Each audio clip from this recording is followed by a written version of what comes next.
All right, everyone. So we have an update on John Cena's farewell tour. This is from Wrestle Talk. WWE fans to dictate direction of the end of John Cena's farewell tour. The WWE Universe will be influential in dictating the direction of the final months in John Cena's retirement run, with WWE President Nick Khan stating that the company's creative teams are encouraged to write for the WWE Universe. John Cena has revealed that the same applies for his own story, too. Speaking to Collider, Cena addressed the final months of his retirement year and how the audience will influence it, saying, "As we get close to the end of this thing, what dictates those pivots in the is the audience, and I think the audience will begin to feel differently because now we are truly coming to the end. So if you ever had a voice to use, if you ever wanted to say something, I hate to steal my own cliche, but the time is now. I look forward to the road ahead because the audience is going to dictate the direction we go. I think it's a wonderful time to be a fan.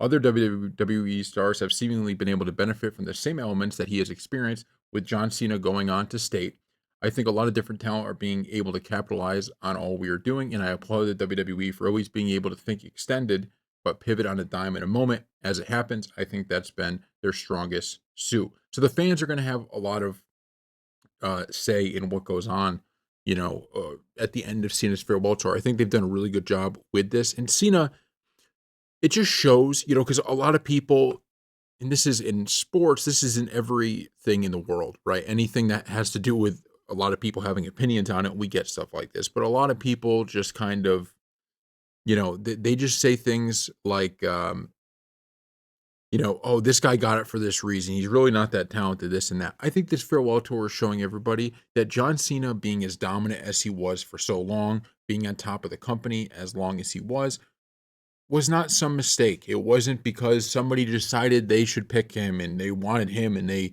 it could have been much better. No, no, no. This guy is talented, right? He is everything that his fans, which is a lot of people, right, say he is. And I don't mind the the WWE kind of using the W universe to kind of, like we saw with at WrestleMania with The Rock and all of this, right? Where the Rock wanted Roman Reigns, and the WWE Universe said, "Finish the story, right? Finish the story. Finish the story. We want Cody," and it worked out. And I have no problem with that. I think that's the way to go, right? I think that's the best way to go about it overall. But you don't want this to become something either where you're not really telling any good stories because there's so many twists and turns.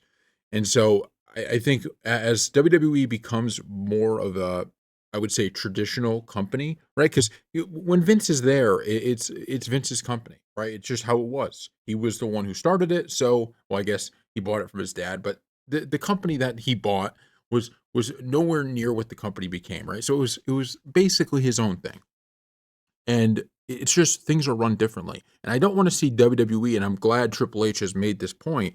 I don't want to see WWE to become, kind of constantly trying to, okay, what are people saying? Let's fix this. Let's fix this.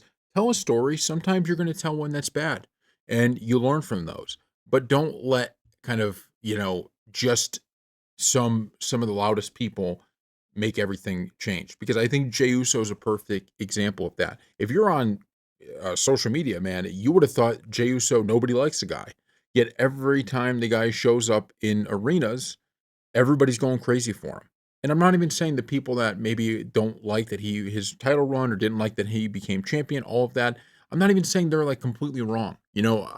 I liked the moment of him being champion, but I also thought WWE did not do a very good job with Gunther for so long in his title reign, and then they finally found it, and then he lost it. Now, obviously, he has it back. So I understand their kind of their criticisms, but we have to be honest about the fact that they are disconnected from reality as pertains to anytime the guy. I mean, the fans don't lie. I can't remember a single time Jey Uso has come out in the past 6 months where the audience has not just gone crazy, because they love it.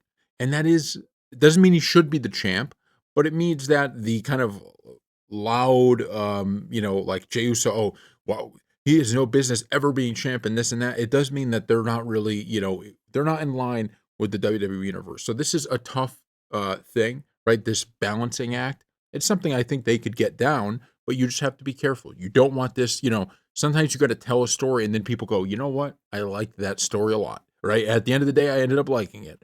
So I thought this, I think a perfect example is John Cena in R-Truth.